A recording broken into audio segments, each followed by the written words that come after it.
Mon livre dévoile l'aspect caché en filigrane d'éléments pourtant visibles, mais ignorés, par déconvenus, après tout ce temps.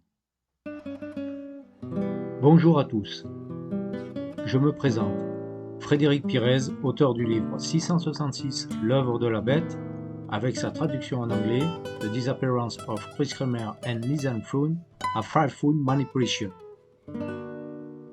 Je profiterai de cette vidéo pour remercier tous les électeurs qui ont fait la lecture de mon livre. Pourquoi je fais cette vidéo? Pour que Chris et Lisanne puissent nous rappeler qu'elles ne sont pas mortes pour rien, et que leur disparition le 1er avril 2014 au Panama constitue un crime. Eh bien, il faut bien commencer, et pour faire une vidéo, je dois vous apporter de la matière. Elle s'adresse à mes chers lecteurs, mais aussi à ceux qui découvrent cette affaire, que j'invite d'ailleurs à se plonger dans mon livre. Je ne vous parlerai pas de la consistance de mon livre, mais disons que cette vidéo apporte des éléments supplémentaires pour décrire la parodie du criminel. Je souhaiterais vous apporter des informations importantes sur la disparition de Chris et Lisanne.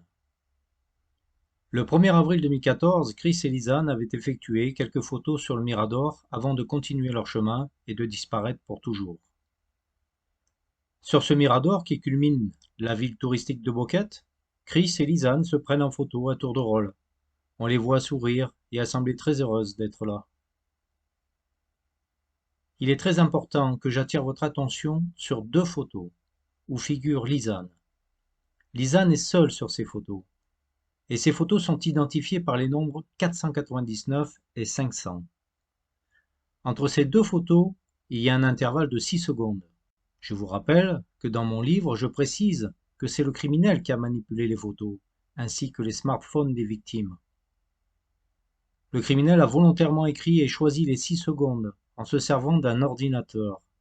Le 6 correspond à sa signature, comme je le relate dans le livre 666, l'œuvre de la bête. En réalité, les nombres 499 et 500 sont choisis en les manipulant sur un ordinateur afin d'écrire 666. L'addition 499 plus 500, vous obtenez le nombre 999. Renversez 999, vous obtenez le 666. Le prénom de Lisanne s'écrit 666 dans la gématrie française, que je démontre et que j'explique dans le livre. Le criminel a utilisé la gématrie française pour développer son rite satanique. Je rappelle aussi que le nom du criminel se cache dans le nombre 666. Dans mon livre, je démontre comment je le découvre et de combien de lettres il s'écrit.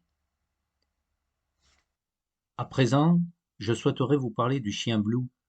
Vous savez, ce chien loup qui avait pour habitude de suivre quelquefois les touristes sur le sentier del Pianista qui mène au Mirador, et même au-delà du Mirador.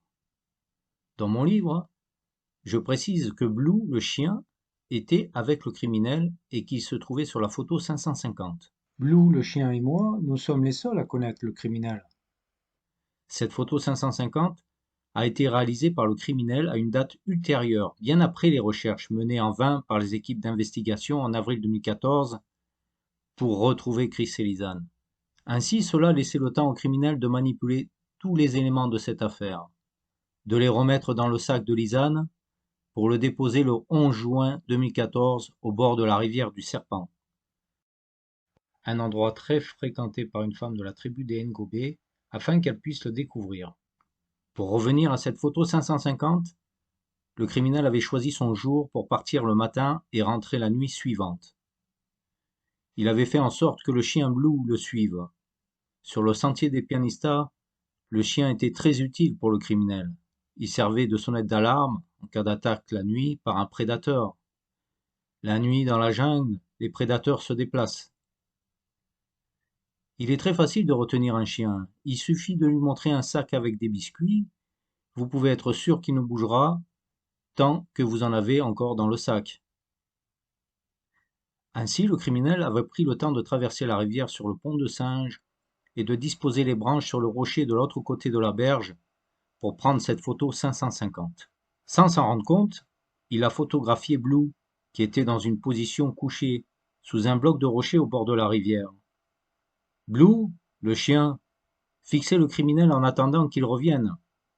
Vous distinguerez sa silhouette que j'ai entourée d'un cercle jaune. La focale de l'objectif devait être égale à 28 mm pour englober le rocher avec les branches. C'est pour cela que le chien semble éloigné, mais la distance qui le sépare du criminel à ce moment-là se situe à environ 9 à 12 mètres. Il n'est pas possible pour un chien de monter sur un pont de singe. À ce moment-là, c'était la saison des pluies. La rivière ne lui permettait pas non plus de la traverser.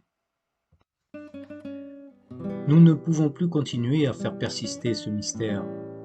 Ce criminel manipulateur n'a rien laissé d'autre que ce qu'il voulait nous montrer, sans que personne ne puisse voir et comprendre, avant que je vous le dévoile dans mon livre et dans cette vidéo.